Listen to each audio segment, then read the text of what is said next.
Hey guys, it's Chris over at GorillaDesk, and today I wanted to create a quick webinar on a blog post I wrote quite a while ago.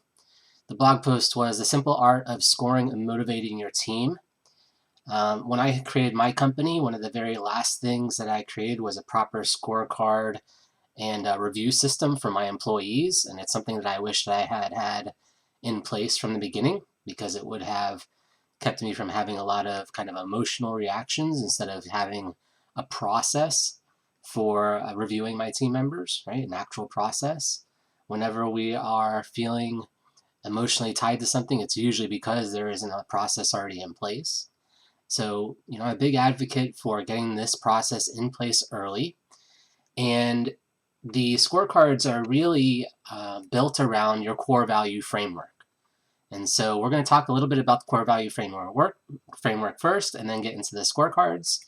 So let's go ahead and jump in. If you haven't checked out this particular blog post, it's at gorilladesk.com/learn/team review and motivation.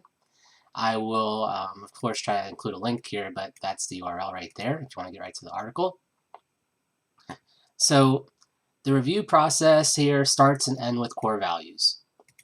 What you want to do is create a core value stack. It's the core principles that you kind of live by. If you don't have core values set in place for your company yet, they're going to end up emulating much of your own personal core values or the core values that you share with you, and maybe you have a partner in a business and you create a set of core values.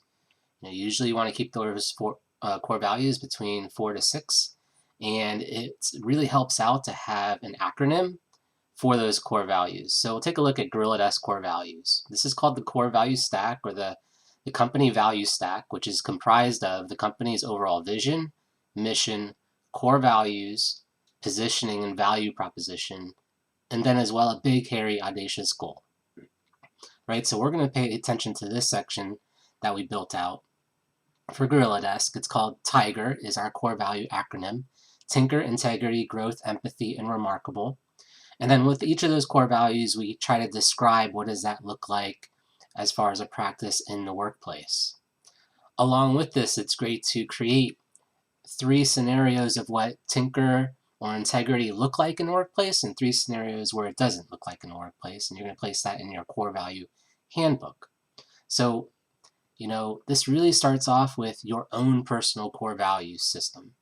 And don't worry, you can change this later. You can add or remove core values with your team members later, but you need a starting point, a place in which you can evaluate new hires, as well as place in a core value evaluation system while they're being trained or during their first 90 days in the year. And the core value system continues to be used all for hiring, coaching, training, as well as firing. And core values can also apply to your customers, right? We can hire customers, we can fire customers. So I would think of this more like, I want my overall company to align with these core values, as well as your customer base, people that you want to work with.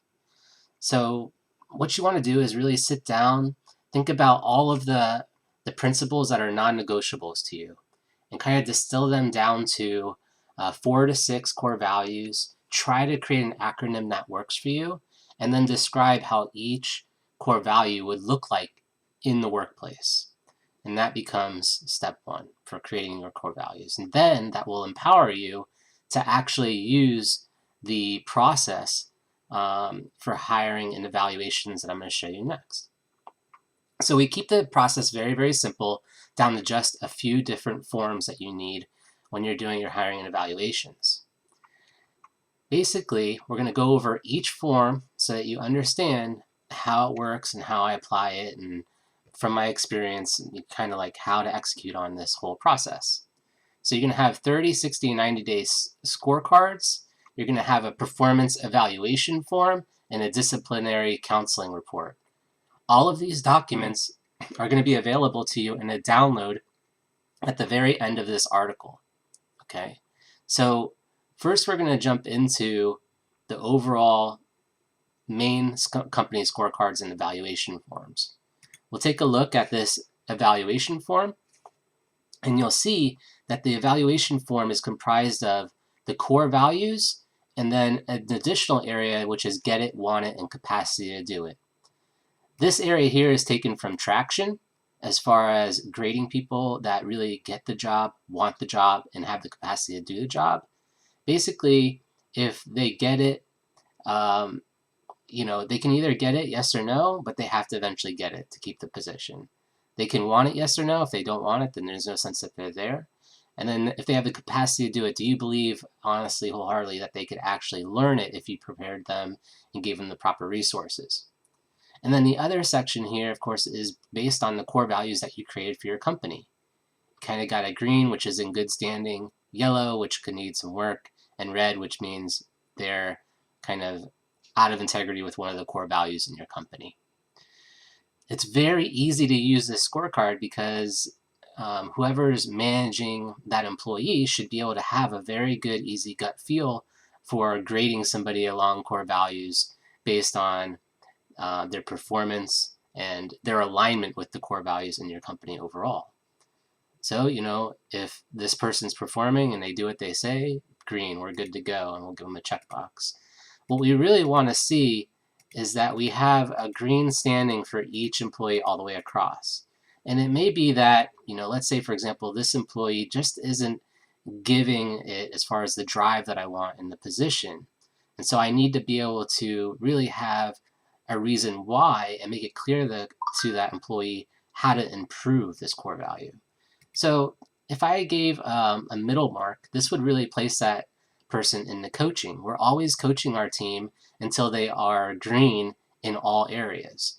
So this right here, if we weren't completely aligned on drive, well then we would speak about that area that needs improvement and talk about, what would drive look like to me if they were to make the improvement and that adjustment.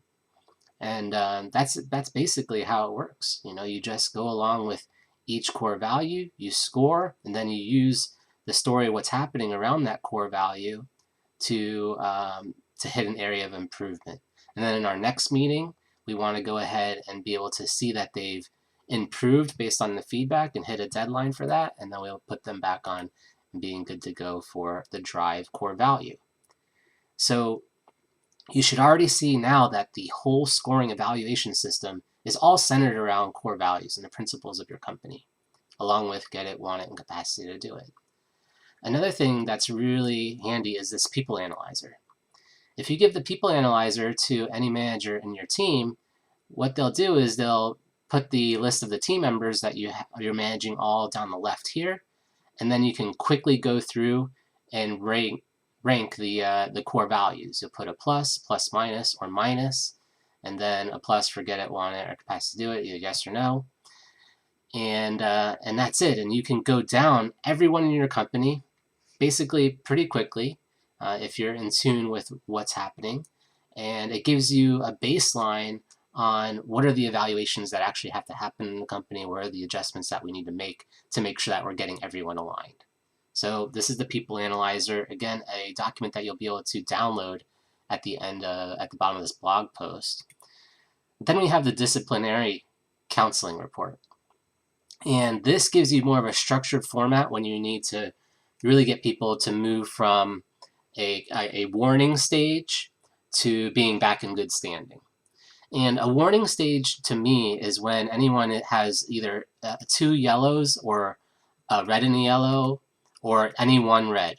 So 2 yellows or 1 red, basically you're going into either a coaching or a type of a warning format. So usually I'll start off with coaching.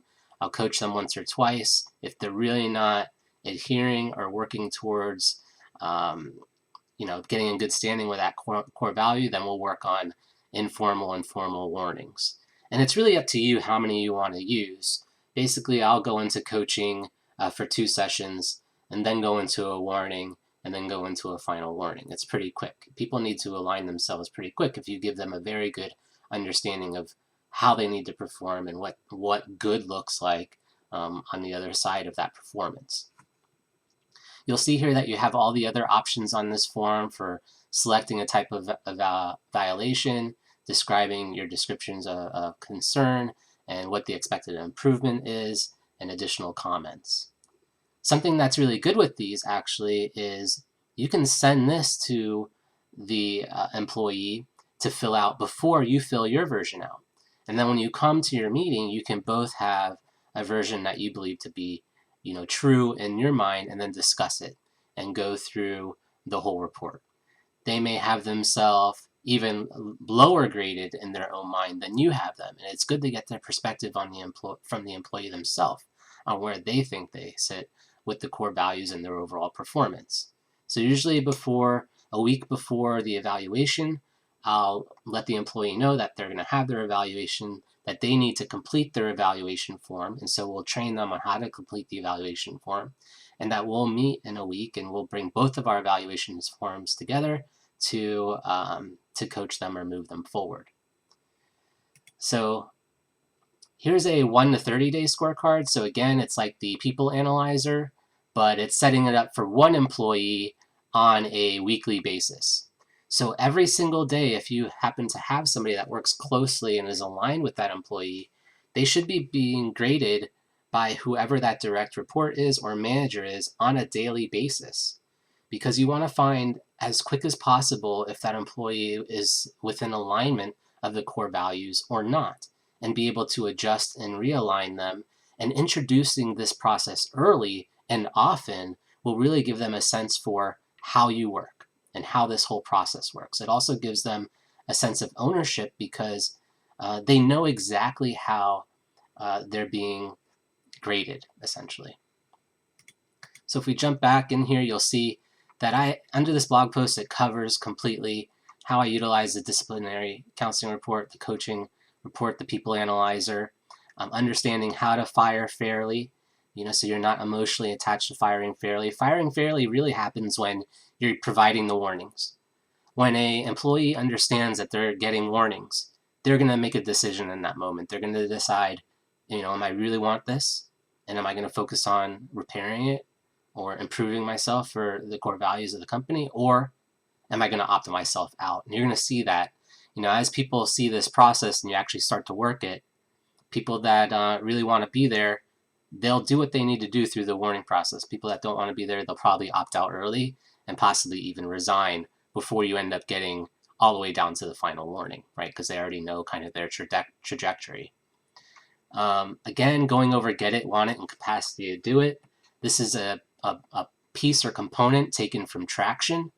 And so this creates kind of like a hybrid scorecard model. The traction concepts are these concepts: get it, want it, and capacity to do it. You can read more by getting the book Traction, where it really goes into these principles. Let's see. We've gone over the people analyzer. We've gone over performance evaluations. So here's the evaluation checklist. We want to score each employee every workday for the first 60 days. Every workday, just by showing and selecting if they're aligned with core values. We're basically evaluating them every single day. But this is happening in the back end, most likely by their direct report. Then you want to score each employee twice a week. Again, this is happening daily, but the minimum would usually be twice a week. It's kind of getting them aligned at the beginning and at the end. But I really do recommend, if you're able to, doing it daily really gets everybody aligned the fastest. So you're going to move each employee in and out of counseling with the rating system. Again, I like to move them in and out of counseling if there's 2 orange or 1 red, but you can decide based on your own gut feel how you want to move them in and out of counseling. Determine how many review chances your employee will have in counseling.